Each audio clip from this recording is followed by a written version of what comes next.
목요 성령 집회에 나오신 여러분들, 그리고 온라인으로 함께 예배드리시는 모든 분들을 주님의 이름으로 환영하고 축복합니다.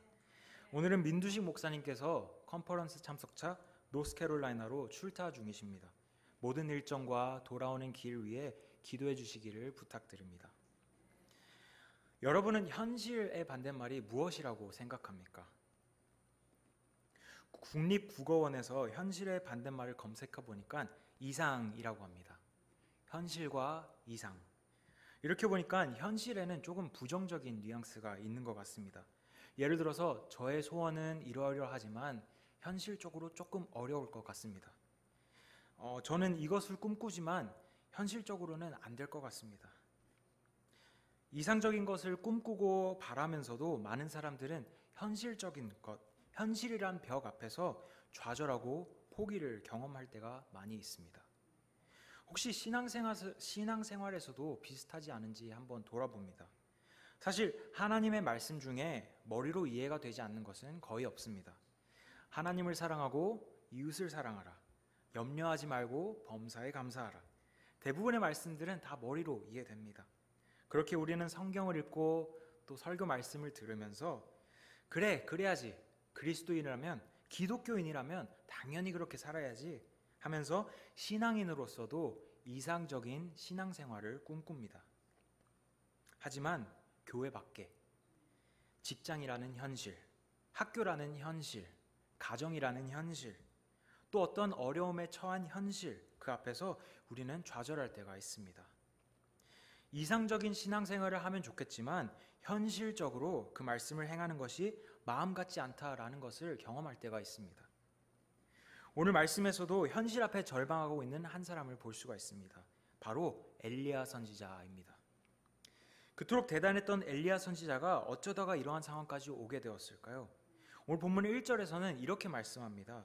아합이 엘리야가 행한 모든 일과 그가 어떻게 모든 선지자를 칼로 죽였는지를 이세벨에게 말하니.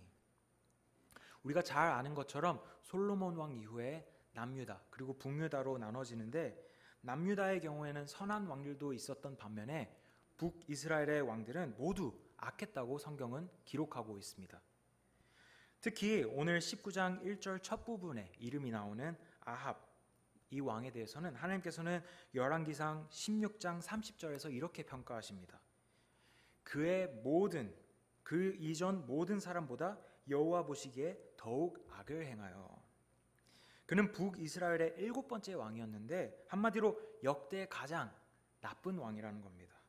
이 아합 왕은 왕비 이세벨과 함께 바알과 아세라라는 우상을 섬겼고 하나님의 말씀을 전하는 선지자들을 핍박하고 죽였던 왕들입니다. 이 시기에 말씀을 전했던 선지자가 바로 엘리야 선지자입니다. 엘리야 선지자 하면 빼놓을 수 없는 장소가 있는데 바로 갈멜산입니다. 갈멜산은 오늘 본문 바로 이전에 18절에서 엘리야가 아합 왕에게 그들이 섬기는 우상, 그 우상의 선지자들을 갈멜산으로 모으라고 한 뒤에 기도 대결을 신청합니다. 각자 제단을 쌓은 뒤에 송아지를 올려놓고 먼저 불로 응답하는 신이 참 하나님이다라는 영적인 대결을 신청하게 됩니다. 북이스라엘 선지자는 850명이었는데 그 선지자들은 모두 불 내리는 것을 실패한 반면에 엘리야 선지자는 그의 기도에 하나님께서 응답하시면서 이스라엘의 하나님께서 참 하나님이시다라는 것을 선포하고 보이게 됩니다.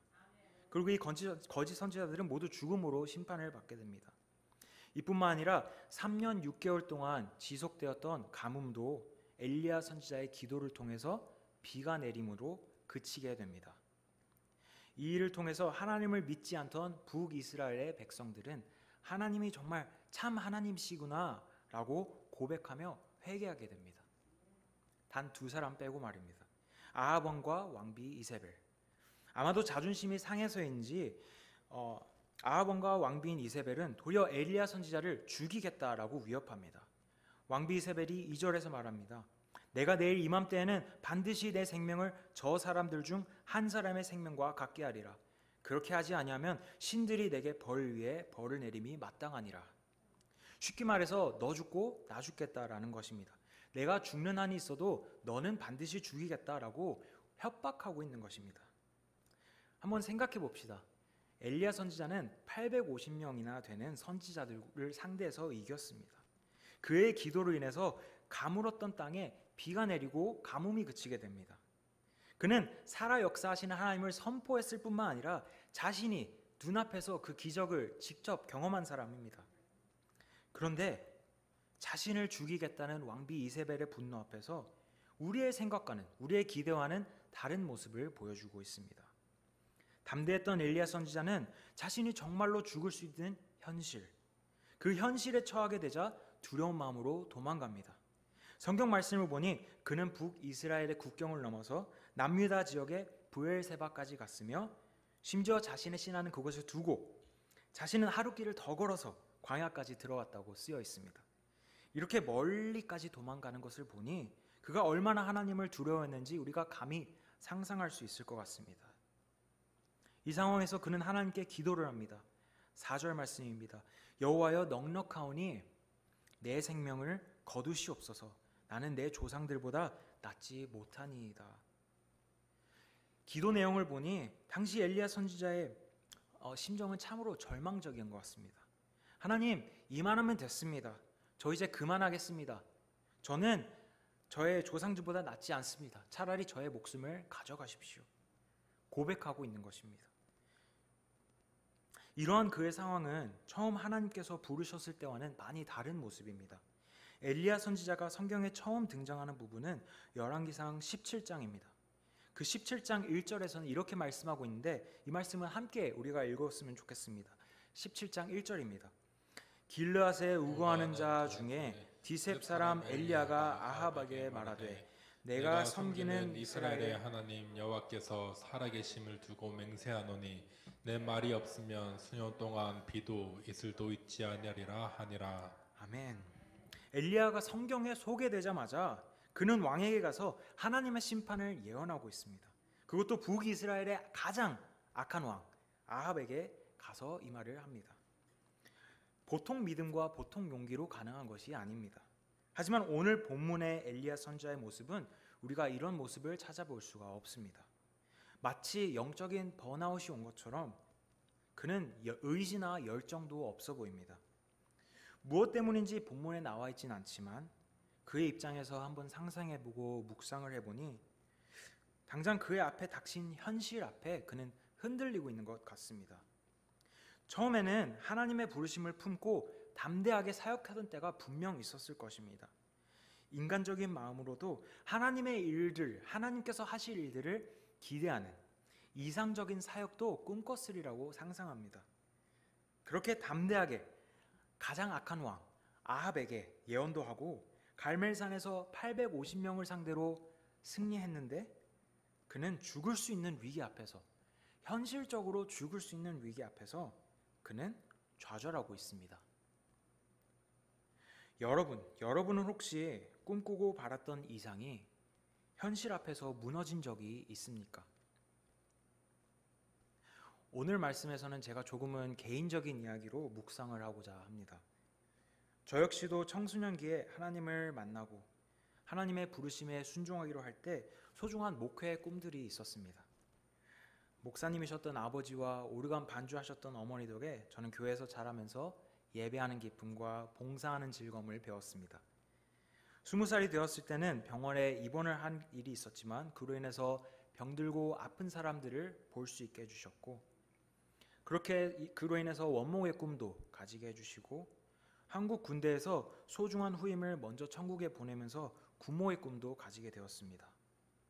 그렇게 하나님께서 주신 이상적인 꿈들을 마음에 품고 신학교에 지원서를 넣게 됩니다. 물론 많은 고민들이 있었지만 하나님께서 부르셨다고 믿고 또 예수님께서 걸어가는 것이 기쁨이라고 하셨으니 모든 순간이 행복할 것 같았습니다. 교회 봉사하는 것이 매 순간 보람찰 줄 알았습니다. 또 말씀을 전할 때 저부터 말씀대로 무조건 행하는 능력이 생기는 줄 알았고 어떠한 어려움이 와도 이겨낼 줄 알았습니다. 그리고 실제로 제가 신학교를 입학하는 과정은 너무나도 순조로웠습니다. 지원했던 신학교에서 감사하게 큰 장학금을 받게 되었고 걱정하던 아내의 신분 문제도 잘 해결이 되어 갔습니다. 그러다 보니까 정말로 하나님께서 보여주실 일들, 미국 땅에서 저를 통해 하실 일들을 기대하기 시작했습니다.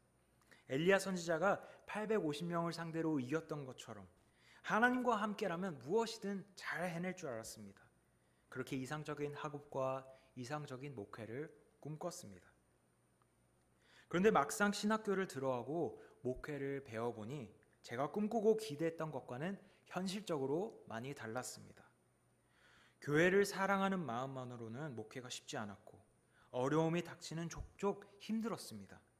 신학생이라고 해서 말씀대로 사라지는 것도 아니었고 오히려 나는 그러지 못하는데 강단에서 선포하는 것이 부끄럽고 위선적으로 느껴질 때도 있었습니다. 목회를 배우면서 성도에게 상처도 받아보고 몇몇 목회 선배님들 때문에 시험에 든 적도 있습니다. 그리고 목회를 배우며 병행하는 학업도 쉽지 않았습니다. 그 중에 이 시간 솔직하게 또 인간적에 고백하자면 현실적으로 가장 힘든 것 중 하나는 물질의 어려움이었습니다. 제가 미국으로 오기 전에 한국에서 청년부를 맡고 계시던 목사님께 인사를 드리려고 연락을 드렸습니다. 그래서 근처 식당에서 함께 점심 식사를 하게 되었는데 대화를 나누면서 목사님께서는 저에게 물어보셨습니다. 그래, 유학 갈 준비는 다 했니? 그래서 아내와 함께 대답했습니다. 네, 목사님, 저희 짐도 이제 다 쌌고 돈도 이 정도 해서 모아갑니다. 그래서 괜찮을 것 같습니다. 그랬더니 목사님께서 하신 말씀이 아직도 또렷하게 기억이 납니다. 목사님께서는 그래, 그 돈이 빨리 떨어지기를 기도한다 라고 말씀하셨습니다. 사실 이해가 되지 않았습니다. 제가 바랐던 반응은 물질의 어려움이 없게 해주시고 필요한 것을 공급해 주세요. 근데 무슨 이유로 그렇게 말씀하시는 건지 이해를 할 수가 없었습니다. 그렇게 저는 아내랑 함께 미국에 오게 되었습니다. 무슨 일인지 1년 정도면 버틸 줄 알았던 돈이 정확히 반년도 안 되어서 몇 달 만에 없어집니다. 당시 신학생이었기 때문에 다른 직업을 가질 상황도 아니었고 이미 파트타임 전도사로 사역하는 것이 충분히 부담이었습니다. 무슨 돈 걱정이냐 하실 분들도 있겠지만 당장 다음 달 학교 기숙사 렌트를 내지 못할 상황이 되니까 정말로 눈앞이 깜깜해졌습니다. 무엇보다도 혼자 살면 상관없는데 그래도 나름 가장이라고 함께 미국에 따라온 아내를 생각하면 정말 마음이 비참했습니다. 그리고 사실 모아온 돈 중에 아내가 보태준 유학 자금이 더 컸기 때문에 창피한 마음도 있었습니다. 그래서 저는 이것을 해결해 보려고 주말에는 전도사로 학교 도서관에서 일하고 학교 밴 드라이버도 하고 가끔 있는 학교 파트타임 일자리에 1등으로 지원했습니다. 그렇게 현실적인 어려움을 당하고 있는 상황에서도 누구에게 도움도 구하지 못하고 답답한 마음에 밤에 공부하다가 책을 덮고 기도하다가 울던 날들도 많았습니다. 그리고 생각합니다. 미국에 오는 게 내 욕심이었나? 다시 한국에 돌아가야 하나? 그리고 심지어는 조금 부끄럽지만 하나님께서 나를 부르신 게 정말 맞나? 의심할 때도 있었습니다. 그러면서 하나님께 불평하고 원망하면서 저 하나님 일하려고 이렇게 부르신 것 같은데 제 꼴이 지금 뭡니까? 아내한테 체면도 살지 않고 당장 내일이 불안한데 어떻게 사역에 집중하고 어떻게 말씀을 준비하고 어떻게 공부를 할까요?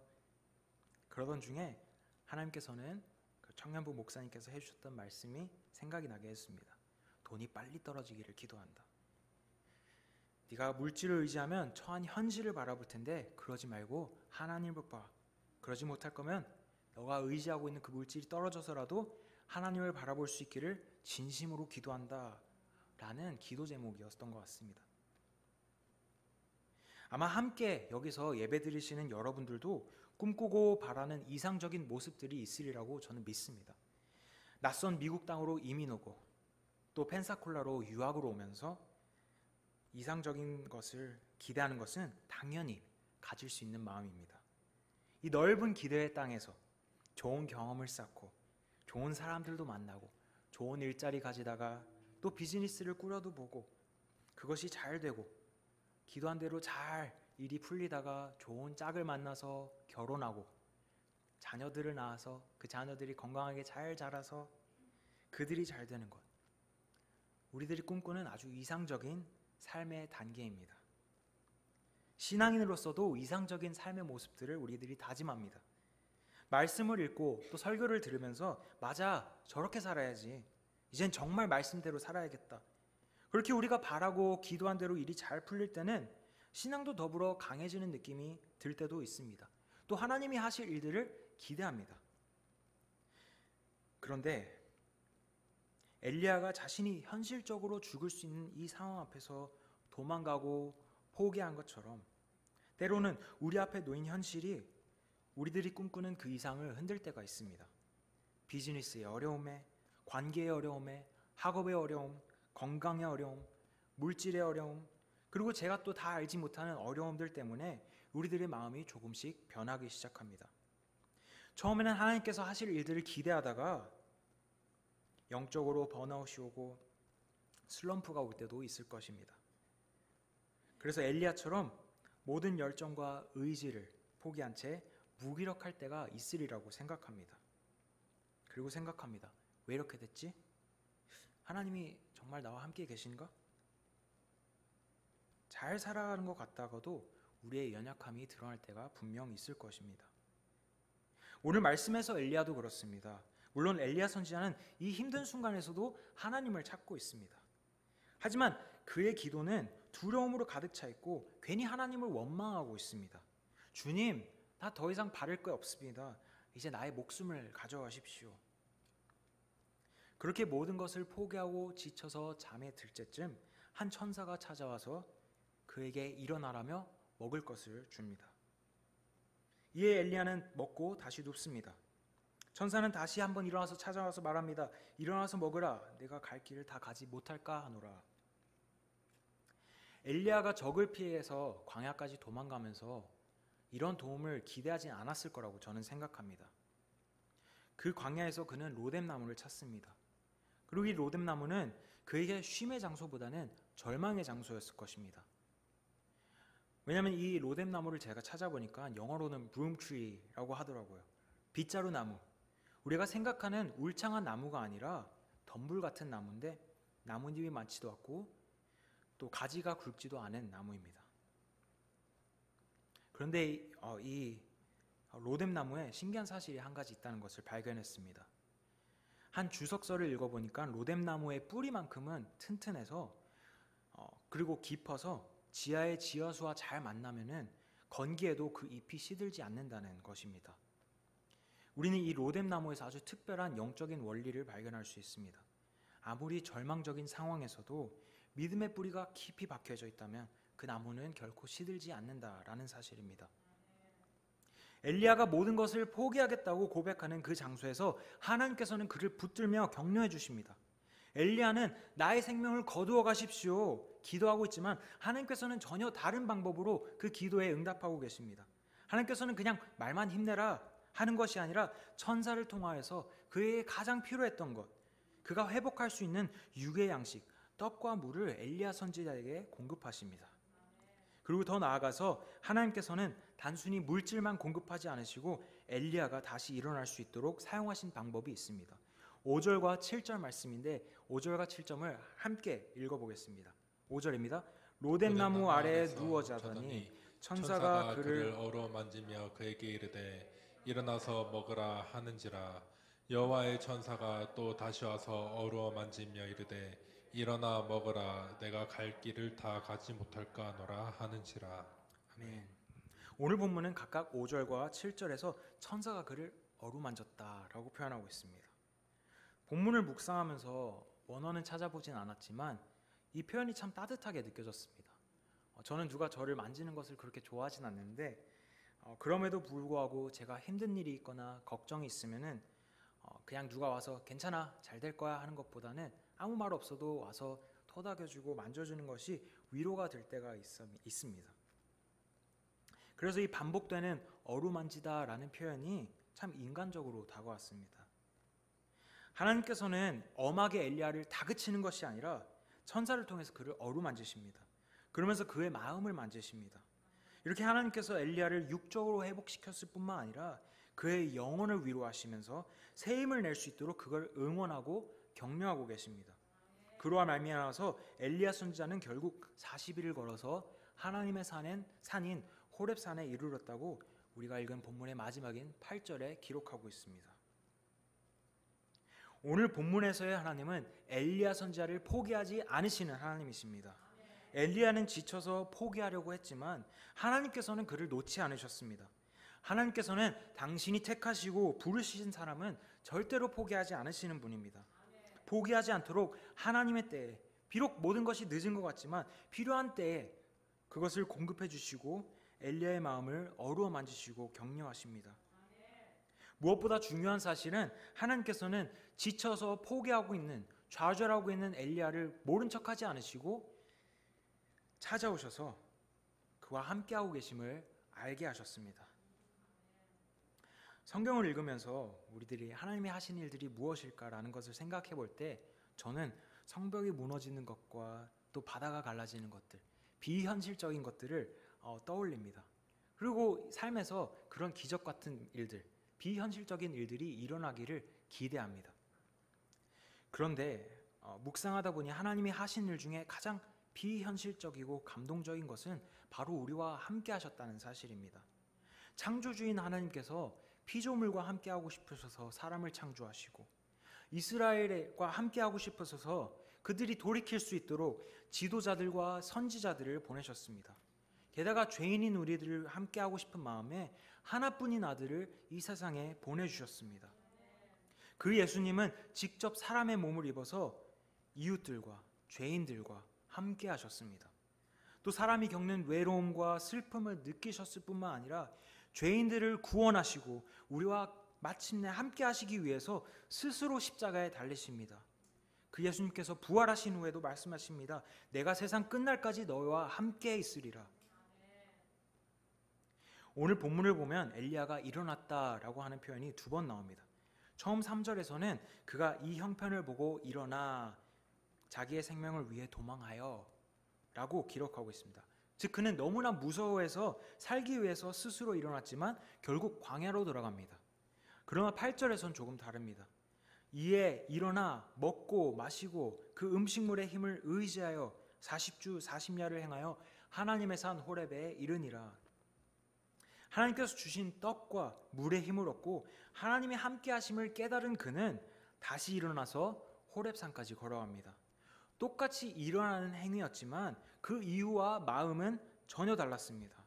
현실은 그대로지만 현실은 달라진 게 없지만 하나님께서 함께 하신다는 사실을 깨달은 그는 다시 일어나서 걸을 수가 있게 되었습니다.